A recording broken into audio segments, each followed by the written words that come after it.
One of our new shooters who had watched one of our press introduction videos posted a comment on YouTube and said essentially, "You mean you're telling me I have to clean my brass? Like, what else are you going to drop on me in terms of trouble and expense in this game?" Well, we want to be sensitive to that, and we always want to answer these reloading questions through the lens of a cowboy shooter's needs, things they do and things they don't do, things they need and things they don't, that perhaps people that reload other ammunition might need.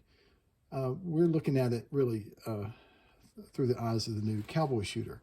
And we're also trying to focus on the essentials, what's necessary, separate the needs from the wants, so you can prioritize and maybe help make some wise decisions and not just respond to marketing. To answer the question, do I need to clean my brass?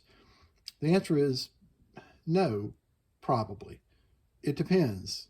Well, most good questions are like that, don't have a simple answer. And this is my opinion, and your mileage may vary. But one thing to keep in mind is that we're shooting pistol caliber ammunition, mostly straight wall, 38 Special, 45 Colt, and the rest. And these are cases that if you use a carbide sizing die, titanium nitride if it's Hornady, which most people are using nowadays, those cases do not require lubrication. Well, that's nice in terms of one step to, actually two steps maybe, to eliminate. One is lubricating the cases, and then the possible need to clean the cases to remove the lubricant after. So if you're not having to lube the cases, that much less to have to clean up. And that's good news. But let's think about the necessities here. And we're talking about pistol caliber ammunition. Some of it's fired in the pistol, some fired in the rifle. And if you're shooting smokeless powder, which 90% of the cowboy shooters are doing, the cases don't really get that bad. And you might even say, well, maybe the rifle cases that are ejected and fall on the ground and get picked up might be dirty, but the revolvers you reload at an unloading table and you can pocket those. They don't have to hit the ground. And that is true. But for myself, I have a little brass bucket. And when I get my brass at the unloading table, you got your own revolver brass, and some other posse member will scoop up your rifle cases off the ground and the shotgun hulls, and they will bring them to you at the reloading table. And I just put them all in one bag. So if part of the brass is dirty, sandy, muddy, it's all going to get that way by the time I get home. So, if it's not like I've got some brass that's clean and some that's dirty, it's all pretty much in the same condition. But if you're shooting smokeless, and assuming that, you're not in a particularly dusty or muddy conditions, your brass is really not that bad. I've got some 38 Special cases that I had fired, and these were very clean when I loaded them and fired the cases, and they're really not too bad. I mean, you might be able to find some smudges on them, but I can and have just put these right back in the press and run them back through, deprime them, and fire them without any trouble. They're not pristine, but they really don't need to be. Now, nor are these cases particularly sandy or dirty or gritty, which, you don't want to run those through your dies if they're in that condition. It can scratch your dies, scratch your sizing die in particular. People get concerned about that. And you also got the trouble that at one range that I shoot at, they have gravel in the shooting bays, which is great. It drains the water away so it doesn't get muddy. But invariably, when your brass is picked up, you get little bits of gravel and a lot of sand and stuff in and on your cases. And to be careful not to, break a decapping pin, when you have a piece of gravel stuck inside a case. But those cases are kind of gritty. And if that's the condition, you maybe do need to clean those.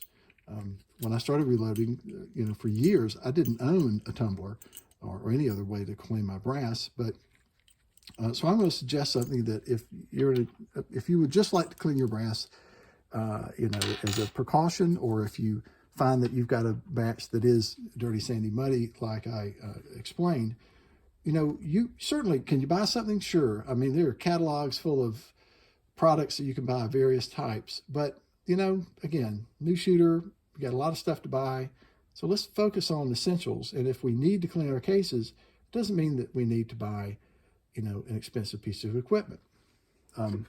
So today I did an experiment and just cleaned some brass of various methods to see how they came out and how much trouble it was. And so the beginning part of that was I just took a old plastic container and put these cases in it with some soapy water, shook it up for a while and let it sit, and drained it out and rinsed them off. And, if these cases had been muddy, they would come out with no mud. And if there was sand or whatever on them, that would be largely rinsed away. So, here's what they look like. And, if they're a little dull, if they had a little bit of carbon on them, that just bath in the soapy water was not going to help much with that. But, it gets the worst of it off, the things that really are going to cause damage. So if you're just starting out and you like to prioritize what you spend your money on, that's really pretty good, and that'll work and not be a problem at all. So do you need to clean your brass? No, not every time. And when you do need to clean it occasionally, or just when you think it's prudent, you can give it a bath. I mean, that's what you do with your flatware. You don't do anything special with your knives and forks. You can clean your brass the same way and do pretty well most of the time. Now, the next step up, or two, I guess there are two kind of related other ways to clean your brass. One is with an ultrasonic cleaner. And they sell ultrasonic cleaners that are specifically for brass cleaning. They tend to be a little bit larger. I happen to have a very small ultrasonic cleaner that I use primarily to clean gun parts. And so I tried putting some cases. I've got some 45 ACP cases. Again, the fire was smokeless powder, so they weren't in too bad a shape. Put them in the ultrasonic cleaner with just the gun cleaner solution that I've got. I don't have the solution that they sell that's formulated just for cleaning brass, and that solution might actually do a better job. So I ran this through the cleaner a couple cycles, and then took them out and drained them, and they're okay. I mean, the ultrasonic cleaner does lift some dirt and crud out. I mean, that's the nice thing about gun parts. Something you can't easily reach, ultrasonic cleaner will, in theory at least, kind of buzz out, or whatever it does, some of those deposits and crevices. And, I'm looking inside the cases under a light. I mean, they're cleaner. Don't have as much, soot and things inside. So that's pretty good. I wouldn't spend a lot of money on an ultrasonic cleaner to clean brass, especially smaller ones that don't have a lot of capacity. But if you have one already for gun parts, and you need to clean some brass, I think it does, a little better job than a hand wash. So that's that. Now, a real common way to clean brass is with a vibratory tumbler. It doesn't really tumble, and you think of tumbling as things going over and over. It vibrates, and you use a dry media for that. So you put your cases in either with crushed corn cob, or what I usually have used in a vibratory cleaner is crushed walnut shells. And that is a little bit more abrasive, and I think it does a little bit better job cleaning the cases. The corn cob supposedly makes your cases really nice and shiny, but I'm not as interested in shiny as getting out things that are deposited in there that we need to get rid of. And when I use a dry tumbler, I typically do not decap my cases. I put them in just as fired, and the advantage there is you don't have an open flash hole for media to get stuck in, and it's one less step. So it's really pretty simple to toss it into the tumbler. And if you use one of these, I mean, they will sell you walnut media that's designed for reloading, and I think sometimes things that are repackaged for specific purposes, they're just more expensive than they did be. If you think about it, sometimes you can find an alternative that's less expensive and really the same product or the same function. And so what you want to do with a vibratory tumbler, you may have gotten some media with the tumbler itself, but when you need more walnut shells, you can't read this, but if you go to PetSmart or Big Pet Store, you can get this. I think this is Zilla brand and it is this is lizard litter. And all it is crushed walnut shells, the same stuff the reloading companies sell you, except you get a great big bag of it for, you know, a whole lot less than what you pay for stuff that's branded for reloaders. I don't think the lizards care, and I don't think the cases care. It works just the same. Some people use a little additive, like a dry additive. I do that sometimes. I've got some powder. It's like a jeweler's rouge. I think you use a burnishing powder. Stratoclean, I think, is one that my friend Mike uses. But I avoid using liquid brass polish or other liquid additives to dry media. If you do, you need to run the tumbler for a few minutes before you put the brass in to make sure all clumps break up. We had a bad experience some years ago, you know, just squirting Brasso type polish. In fact, it was the made by the company that made the tumblers. They recommend it for their product, but if you toss the brass in with the wet stuff, you get clumps of media. You know, the walnut shells will wet clumps, and they find their way inside the cases and set up like concrete. It's a disaster. I mean, it can block your flash hole and cause you to have a squib or whatever. It's just a mess. So I toss that liquid stuff and I don't use it. But if you do use it, just be cautious that you get the clumps out. All right. So anyway, I put these 45 ACP cases, and there was one lone 4440 case that found its way in there as well. Ran it in the tumbler for probably about 3 hours, I guess. And you see, if it comes out on camera, these look cleaner than the ultrasonic and certainly the hand wash. They're really pretty clean on the outside. On the inside, you know, again, pretty clean, maybe about the same as what we saw with the ultrasonic, or a little bit better, a little bit dark inside. They're not as shiny on the inside, but you know, you don't really care. And again, same thing, and you have to sift out the media. Now I'll say, I may do another video on lead exposure, but this is an area I think some people have learned to be careful. When you have fired cases, or anytime you fire the gun, there is a substance in the primer. It's actually the fulminate that causes the primer to work, and it's lead stiffenate. And when you fire the gun, the residue from the primer it's on the gun, it's down the barrel, it's in the air as you're, you know, shooting and walking around, and it ends up, that residue, you know, ends up on the cases. Now, the lead really is a problem when it's in some form that can be absorbed, you know, through your mouth, nose, lungs, and get in your bloodstream. When it's, you know, hard lead, I have a tray up here of lead bullets that we load. Those are planned lead bullets, but I'm not really getting much meaningful exposure from handling the cold lead bullets. I'm not going to chew on them. You know, I'm going to wash my hands after I handle them. But that's solid lead. But when it's in some form that's a vapor or, you know, particles of some sort, and that, you know, where you can breathe it in or otherwise, you know, get it into your body, that's where you can get some lead exposure. So it's not so much from the bullets, it's, you know, from the primer and the primer residue. Well, one area where that residue can end up in a form that you could breathe is when you're tumbling your fired cases in that dry media. So move your tumbler outdoors, I mean, out away from you, so it doesn't accumulate in the place where you're walking and living. And then, importantly, when you go to sift out the cases from the media, you know, be wise about it. If you want to wear a respirator, that's fine, but at least, you know, do it in such a way that you're not breathing that dust. Keep the wind at your back, or do something else so that if you see a dust cloud, you know, just avoid it. I think it's an easy precaution to take, and you know, one step that you can take easily to, you know, minimize your lead exposure. So, you know, this is pretty good. I mean, the vibratory tumblers, look them up online. I mean, some of them are pretty expensive, $50 or so, and you know, the media is pretty cheap, and there's not a lot of labor involved in it. You put the stuff in the tumbler. I like to take a used dryer sheet, tear it into strips, and toss that in, and it traps some of the worst of the dirt and soot, and keeps the dust down, hopefully, and makes your media, you know, maybe last a little bit longer. And then again, you don't have to decap first, and you take them out, and they're good to go.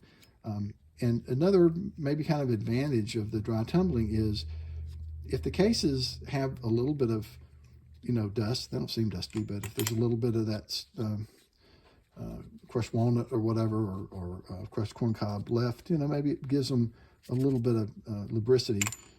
Would be nice, because you're not going to lube these. Some of these do, as I said, on the light, look, a little bit dusty, and that's not really going to hurt anything. If you had a badly stained case, the vibratory tumbler is not going to completely get those cleaned. You'll see some stains and marks on some of the cases. And it doesn't clean the inside of the case real well, And now, is that important? Nah, you can decide that for yourself. All right, so the ultimate, I guess, in case cleaning is a rotary tumbler, or a wet tumbler. And there are various versions of this. A lot of companies make them now. And it's a rotating drum. You have a vessel, usually a round barrel type or bottle type vessel. You put the brass in, and you put different types of cleaning solution in there, and water. And many of these use little stainless steel pins. I have some up here that you also put in. Some use ceramic chips, I think, and there's one company that makes, I think, little wedge-shaped metal pins or chips. And these are little stainless steel pins, and these make their way into the cases and agitate and scrape around and do, I think, a good job. Now, some people, and I've done it before without the pins, I forgot them. Some people intentionally do it without the pins, because you put the pins in, you got to get them out, and that's another labor step. And it does a pretty good job without the pins, but with the pins, it just does a superb job. Now, you might ask the question, well, how much does this cost? Well, I mean, those machines, well, you figure you're buying the rotary tumbler. You may have to buy the media. It may be included with the tumbler. The cleaning solution, you can use the famous do-it-yourself solution they call LSD, Lemishine and Dawn. And Lemishine is just essentially citric acid, so you don't have to buy the brand name stuff. And it's really just a water softener. If you have soft water, you may not need it at all. If you have hard water, it helps with the cleaning. And people use too much of it, so just a little bit. If you put too much in, you'll see your brass get discolored. And the Dawn, obviously, is a detergent. I have actually switched. I did LSD. I did LSD for years. I use that solution in it, and it cleans really well. But the problem is that Dawn is such an effective grease fighter, grease cutter, that it strips all vestiges of oil, grease, any lubrication that was on the inside or outside of that case is absolutely stripped away, and your case is left squeaky clean. Well, I say that because when you go to resize that case, and we're not lubricating them typically, it's so dry that it can gall in the sizing die, and it doesn't go smoothly. And so, do you want to go back and lubricate the case? I guess you could, but if you've got carbide die, the point is to avoid that step. So, one solution to that, as a tip that I picked up somewhere that has worked out well, is to replace the Dawn with a product like this Armor All Wash and Max. So this is a detergent, like the Dawn was, but it also has some liquid wax mixed into it. So after you've cleaned your cases and rinsed them, your cases are clean, but they're left with a little film of wax. They don't feel waxy, they don't feel slippery, but there's a little bit on there, so they're not quite as, again, squeaky clean as the Dawn. And that's worked out well. And it's really easy to use too much detergent. You don't really need very much. The pins are doing actually a lot of the work. So, just a little bit. And I usually like to rinse mine. If I have really, really filthy brass, this is a tip that I got from my friend Mike, who knows a lot about washing machines and things. A lot of people tumble for too long, Mike tells me, and I've learned that, if you have if you're starting with brass like what we have here, that's not cruddy to begin with, you don't need to wet tumble 2 hours. 20 minutes really usually do just fine.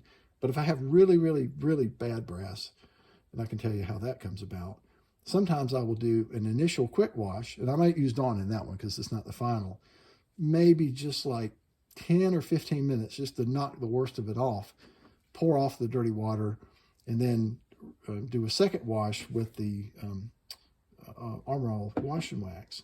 And that, again, it doesn't take very long. It's another 20 minutes or so, and the brass comes out really good. So what would cause your brass to be so cruddy that you would need, to do, these extra steps? And it is, an extra step, because you not only have to, you buy the stuff, obviously, the tumbler. Well, you put the water in, you put the pins in, you put the detergent in, you put the cases in, you turn it on as the timer, it runs. Well, then you've got to pour off the dirty water. You might rinse it. You've got to sift out the cases and all those little pins. I have a hand cranked media separator for that. And it's like a salad spinner. It spins out the water, and the surface tension of the water in these cases causes some of those pins to sort of hang around. So I'll spin those out. And then you can there's a magnet that the company that makes the tumblers and the pins, that's it, Frankfurt Arsenal. That's a transfer magnet. You can see some pins stuck on it, and the handle disengages the magnet and they fall off. Anyway, after you get the pins and things separated, you can either, let the cases air dry, which is, put them out in the sun in the summer and they'll usually be okay. You can put them in a toaster oven. You can buy these little brass dryers that are like, what's the word? Little, the little dryers that you use for dehydrators. You can just use a dehydrator. Go to the thrift store and see if you can find a used one. That's fine. To get those cases completely dry. Now, when I wet tumble, I do punch the primers out of the cases first with I use a universal decapping die that doesn't touch the rest of the case, in case they are sandy or whatever. And the reason I do that is I had an experience once where I wet tumbled some 45 ACPs on a friend's machine, and then just let the cases air dry, or so I thought. And when I put them in my progressive press a little while later, probably 2 weeks later, to load them, so apparently with them being in the water for that long, some moisture was trapped between the fired primer and the primer pocket. So in the progressive press, it punches out the old primer and just in a second reseats the new primer, and maybe seating primers in the damp primer pockets was the cause. But when I shot that ammunition in a match, I had a failure rate. I usually have ammunition that fails at all. And I think like 20% of my rounds did not go off. And I attributed it to those primer pockets not being decapped and had moisture in the primer pocket. So I decap them now. And also, that lets water flow through. Maybe it cleans a little bit better. So again, why would you go to that trouble when a hand wash is really sufficient to get the worst of the dirt and sand off?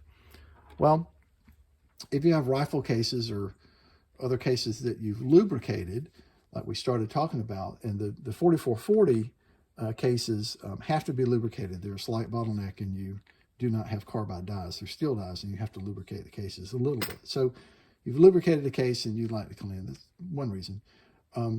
If you shoot black powder, and I shoot a black powder substitute pretty often, the cases after you fire them with black powder can get really, really grungy. And I found a couple of cases that apparently had escaped and rolled away in the corners of the garage. And I have a 4440 and a 38 special case, and they look like antiques now. And this is fairly new brass, and the residue from black powder is just really nasty and corrosive. You can soak the cases a little bit in some solution, some soap or a little bit of vinegar and water to help counteract some of that corrosion or that chemical reaction. But even when you do, the cases, can get really nasty. And you can see these have this sort of blue-green grunge, inside and outside. And so, these 4440 cases especially are expensive, and they're really hard to replace. And so I want to take care of them. So the wet tumbler is the way that I want to get those cases clean after shooting them with black powder. So what do these cases look like? Is it worth all that trouble? Well, they just about always come out like this, just completely clean on the inside and the outside. I'll give you a comparison. I have box of cases that I bought from Starline, and this has not been loaded or reloaded. This is factory virgin brass, and the inside of these cases